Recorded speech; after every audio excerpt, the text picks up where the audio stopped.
Hi everyone, I'm Laura and welcome to Book Bubbler. How are you guys? I am hanging in, feeling really overwhelmed lately, and I'm not sure why. Really don't want to be on the computer, so I'm just avoiding it entirely. Not a great strategy, but I'm doing it anyways. Just sort of, you know. It is mid-February and winter is maybe halfway over if we're lucky. So I think I'm just kind of feeling that a little bit more too. A little winter blues, I guess.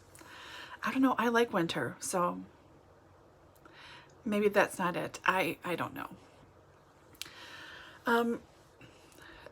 It's been very cold, extremely cold. Below zero cold all the time. Wind chills, huge gusts, it's been very, very cold. Yesterday it got into the 20s for the first time in a couple of weeks. And today it's supposed to get, I think, to 30 almost, so close to not freezing officially. So there are constant thuds and plops and noises and stuff outside my house because the ice and snow is coming off of my roof. So if I jump or startle at a noise that you don't hear, that's what it is. I'm not getting robbed or anything, so it's just, yeah, startling noises outside. Also, my car battery died, which was a bit of a bummer. I found that out on Sunday. I used it on Friday, didn't use it Saturday. Sunday I went to leave the house and couldn't. So that took until yesterday, which was Wednesday, to get a replacement and fixed. But that's okay. I can drive now. It's amazing how I didn't feel like myself knowing that I couldn't drive, and how nice it is to have my car back again. Unfortunately, where I live in the States, public transportation is not ideal. It's not everywhere. It's just the bus. And a lot of bus lines stop kind of near my house, but then they don't go further west. And most of what I do is going west. So even if I wanted to take a bus to, say, go to work, that would be a pain in the butt for several reasons, mostly because I haul so much laundry back and forth. It would be just a nightmare. I could do it, but there aren't buses that go even halfway to my office, so I'm reliant on my car, which is what it is. You can't change it. So, anywho, let's get to the song of the week this week. This is a beautiful, beautiful song by Jeffrey Oryema. It's called Macambo. It's from his album, I think it was 1990 or 91, Exile. It's a beautiful song of peaceful and protest albums. It's so lovely. Jeffrey Oryema is sadly no longer with us. He died in 2018. It is amazing. He's Ugandan. He had to escape. His father was assassinated by Idi Amin's thugs, and he escaped Uganda and went to France and was in exile for 40 years, I want to say, before he felt like it was safe to come back to Uganda again, and he passed away from cancer. So this is just a gorgeous song. I heard it several years ago on the radio. We have an awesome local radio station that plays world music for an hour every day at lunchtime. It's awesome. And that's how I first heard this. And it's been in my head all week long, this beautiful song. I think the language is Akoli. Is that what Ugandan, the national Ugandan language is Akoli? Please don't come for me. I'm not sure. Anyways, I hope you enjoy this song. It's so beautiful and quiet and just chill and lovely, lush, gorgeous. I love his voice. So enjoy. Okay, let's get to some books, shall we? I have not, obviously, at this point, I have not posted my double readathon vlog from last weekend, and I filmed my haul yesterday, the day before. I haven't posted that either. Again, avoiding my computer. I'm sorry. So those will be coming the next couple of days, few days, some postings, so you can look forward to that. So 4 of the books that I finished this week, I finished 6 this week. 4 of them I read entirely during the readathons over the weekend. So I talk about them a lot more in the vlog, but briefly I will go over them for you here. So in no particular order, it's Her Highland Fling by Jennifer McQuiston. This is a little novella, 1840s in Scotland in the Highlands, and it was just a sweet little romance novel. I won't be keeping it though. Then I have Jane Vows Vengeance by Michael Thomas Ford. This is the third and final in the trilogy of Jane Austen vampire. A lot of fun, sort of brain candy. I like the vampire rules and I like the world he created. It's very much a real world setting, even though there are vampires in it, but I really enjoyed this. This made me kind of chuckle a little bit, and it was a reminder to get to more of his work at some point in the future. Then I love this book so much, World of Wonders by Amy Nejukumatatil. Beautiful, lovely. Read this for the Book Naturalists. I know I'm a month late, but I wanted to read it when I could really enjoy it, and I really, really did. Gorgeous writing, gorgeous illustrations about different animals in the real world and being out in nature, memories from her childhood, memories from her adulthood. It's just lovely as heck. This will be a gift for friends this year for various birthdays and things. Excuse me. There's that. And then the last one I finished this weekend, which I had never read before, sorry, excuse me, is The Westing Game by Ellen Raskin. So late 70s publication, very popular, considered a modern classic from everything I have heard, and I enjoyed it so much. This was a lot of fun. It really holds up over the decades, especially with technology changes. A little bit is different, but it really stands on its own, I think. I am looking forward to reading more of Ellen Raskin's work in the future. So I read those 4 over the weekend. And now, okay, next up, I started this over the weekend and then finished it yesterday. This is Chemistry by Weiki Wang. Very popular a few years ago. June 2017. Okay, more than a couple of years ago. That's how on top of things I am. But in my effort to read more of my Book of the Month Club books this year, I checked oldest first on my library ebook, and this came up, so I read part of it this way and part of it on ebook. But it got me started, and that's the important thing. This was very readable, and unusual structure. So it's short, I don't want to say paragraphs, it's more than paragraphs sometimes, but chunks of text, and she jumps between timelines and the subjects what she's talking about. The book is split into 2 parts, but it's sort of doesn't really matter too much. You never know the narrator's name. You know her boyfriend's name, Eric. You don't know the math student's name. You don't know her best friend's name. You don't know her best friend's child's name, or her best friend's husband's name, or her parents' names. And that doesn't matter. Somehow she's able to write in such a way that she can just say the best friend or the baby or mom or dad. And even if you're not sure, if she doesn't say specifically who is talking at the start of a sentence or a paragraph or a group of text, you know exactly who is talking by the tone. I mean, a really very talented writer to do that.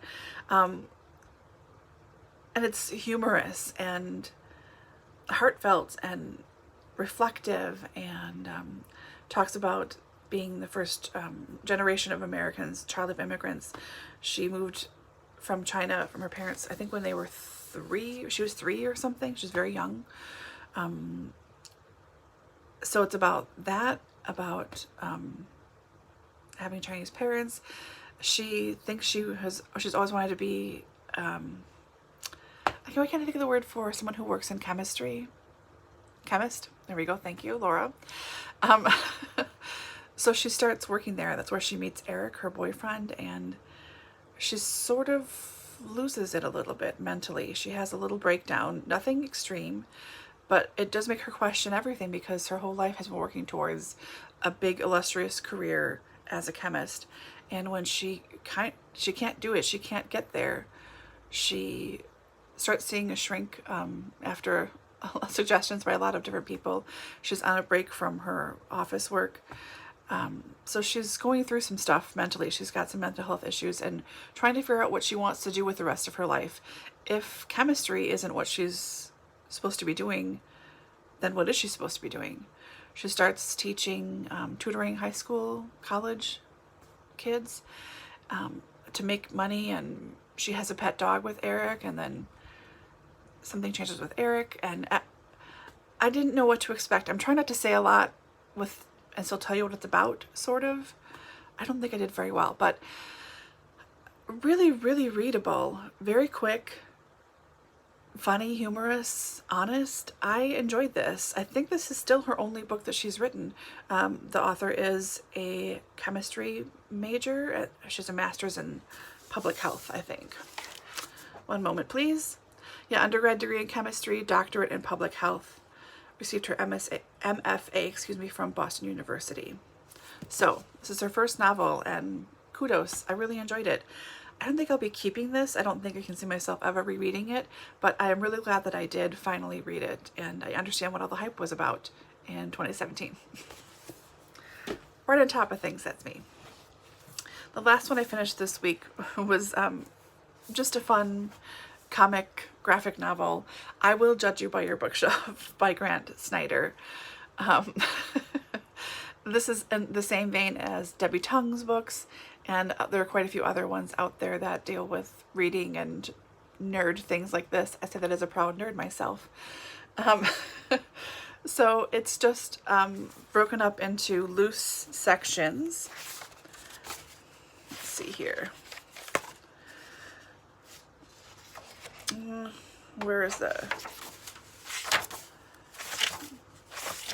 So it's stuff like this. Here's the beginning. I'm in love with books. And then there is this fairly detailed illustration.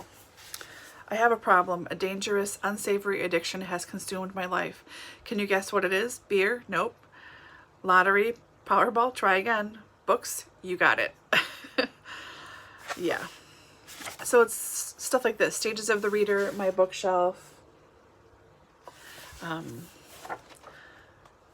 Talking about writing and things, writer's block, how to make right.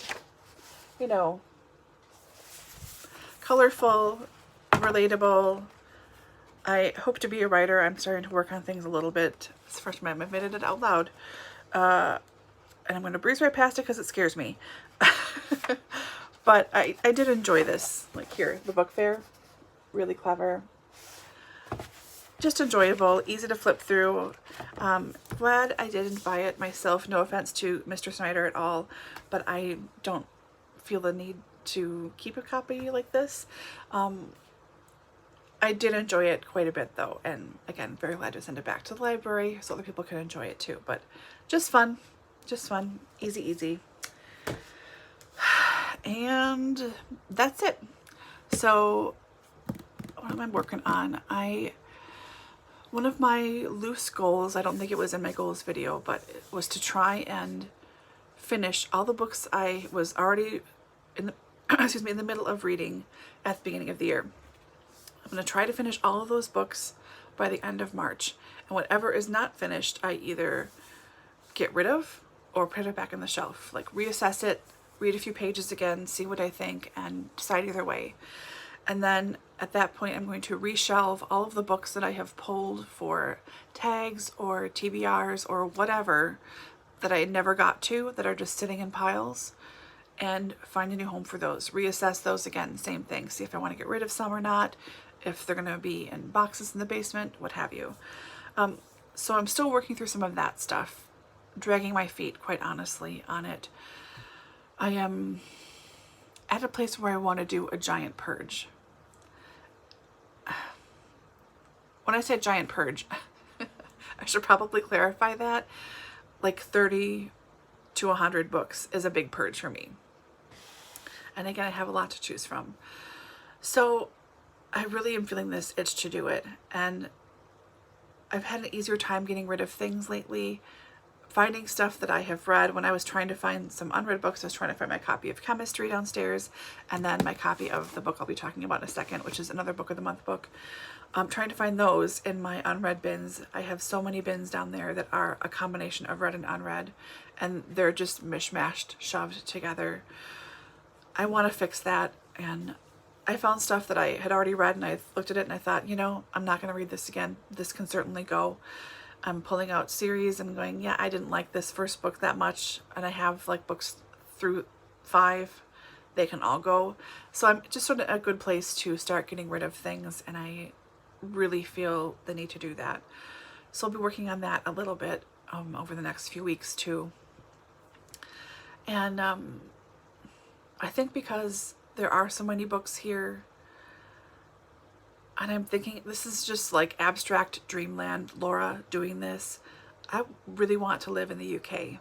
I really want to visit the UK. I've never been there, but I really want to live there. And if I could somehow swing my life in some dream fantasy world to live, I don't care what country, UK, when I say UK, I also include Ireland, even though I know it is not part of the United Kingdom. I apologize, but like my brain just clumps it because they're right next to each other. I kind of don't care where. I'm leaning towards Wales or Scotland, but I genuinely, I just really want to spend time there. I don't feel like an American. I feel sort of like a Brit in a weird way. I don't make any sense. I never promised to. So I think, what would I do with all of my books? If I had a friend move into my house for the year, you know, what would I do with these things? Or if I had to move suddenly, I have over 4,000 books in my house, which is wonderful. And I'm happy to have so many copies of books, but also that's 4,000 books. That's a lot. And the weight of that number has been sitting on me a lot. And I just think,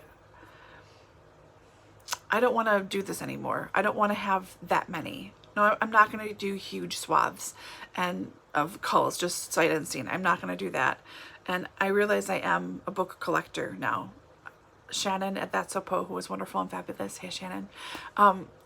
She's said, you know, Laura, I think you're more of a book collector. You should reframe that. She said that to me a couple of times, different ways. And it's finally gotten into my brain that I am. If you guys have read the book by Audrey Niffenegger, oh gosh, The Night Library, is that what it's called? I think it's called The Night Library. The story is that this woman is walking at night outside and she sees a bookmobile. So she goes in, and in order, it's every book she has ever read or touched or flipped through in her life. It's all in this one huge magical bookmobile. I want that.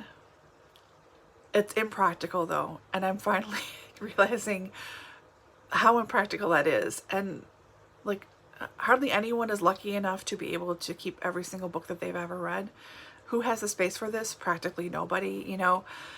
So I've been shuffling that around in my brain, trying to get a grip on it a little bit more, and I think it's starting to click in. The first couple of teeth are kind of clicking into place, and I'm going, okay, just because you want to and you aspire to have this life that you're probably never going to have, I'm not going to live in some huge country manor somewhere and have multiple rooms and endless shelf space to fill. Like, that's not going to happen.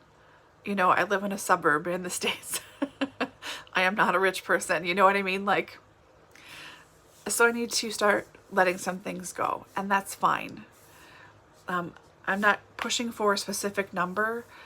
In general, if I could have my library between read and unread, and I don't mean just like between those two things, but if I could have the amount of books that I own right now, so if I could get it down to 2,000 at some point in the not too distant future, I would be very happy with that. It seems still like a lot of books to people I know. However, let me explain. Because I do live by myself, and this is what I've been a reader and collector of books my whole life. This is the bulk of what I spend my money on. And often I don't buy food and I buy books instead. Like, that's the level that I'm at. I'm fine with a lot of that, but I would like to have a better handle on what I really own, and I would like to keep books that are meaningful to me. Even if they are stupid or panned by critics, I don't care. If a book means something to me and it's something I have fond memories of, I would like to keep it. But I need to be more realistic about what that would look like. So I'm going to be starting to go through some of this stuff. If that's something that you guys would be interested in seeing me process through and sort through things, I don't think it would be with any kind of regularity. It would be lots of disparate clips from over the weeks.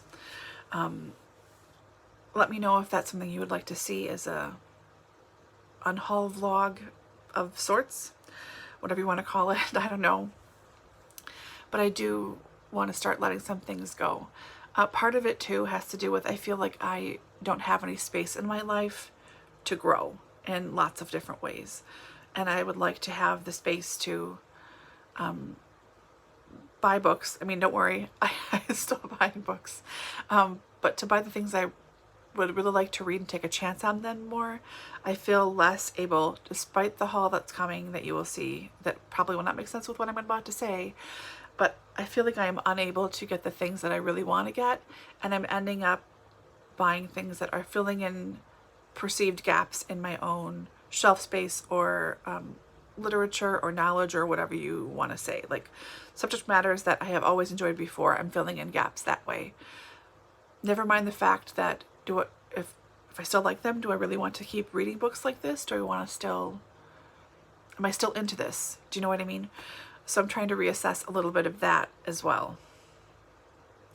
This is a very chatty Friday reads. I apologize. But this stuff has been bopping around in my brain. And I figure if someone else can relate, it's you guys, because you are book lovers just like I am. I don't have a ton of people in my real life that are like that. And no one who's really physically close enough to just like pop in and talk about this stuff a lot. I have Danny, and Lord love her. I mean, I talk to her all the time about this stuff, but also I don't want to like kill her talking about this stuff all the time. Anyways, so blah, blah, blah. That's where my brain is at too. And I can tell I need to make a shift somehow. One of my favorite things to do, which is really my favorite thing to do, is organize books and look at books and fondle books. Now I have plenty here to do that with.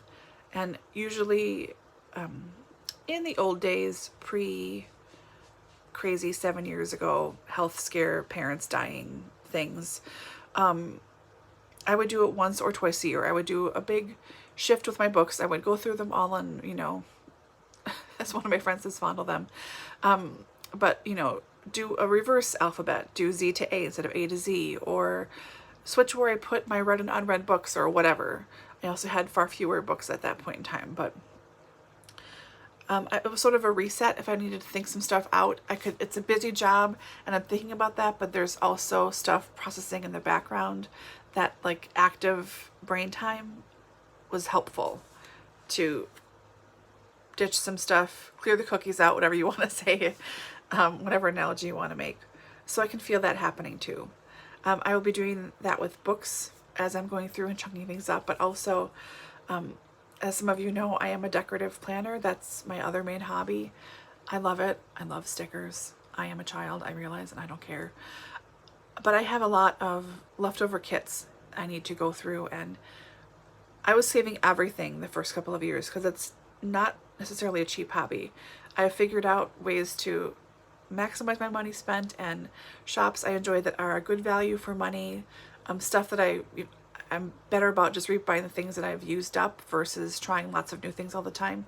Don't get me wrong, I love to try new things, but also like I had to bring that in too. So I need to sort through stickers and be honest there, because that's most of a bookshelf of stuff is for decorative planning and planners and TNs and bullet journals and vertical things and daily things and hourly things, and it's a lot. And I'm fine with having another hobby, and I'm fine with it taking up shelf space. However, I don't want it to take up a whole bookcase anymore.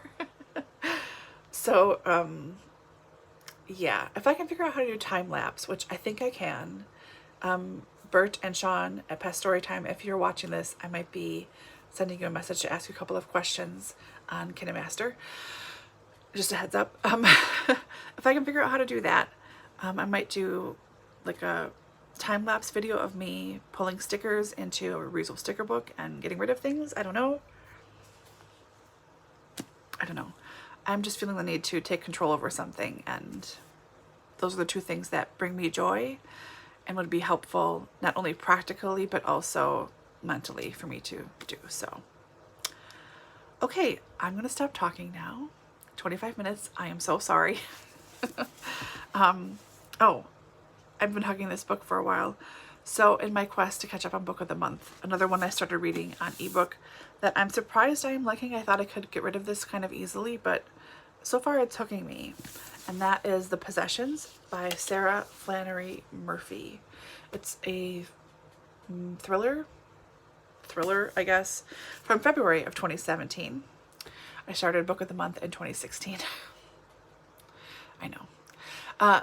So it's set in an anonymous city, and this woman has a job as I think she calls herself a lotus eater. There's a clinic, there's some technology now that she can take a pill and access memories of a dead person. So someone comes in that wants to talk to, say, their husband who passed away. So ahead of time, they send a few photographs of the husband and wife together and write a little bit about them. And then they come into the office that's very plain looking. It's a half an hour session, generally speaking. And they get in there, and the body, the host, the lotus dweller, lotus eater, she says, do you have any questions or anything? And then she takes a pill and she becomes this other person. And she has no memory of becoming this other person. So that's her day job. And someone opens up with this man coming in wanting to talk to his wife.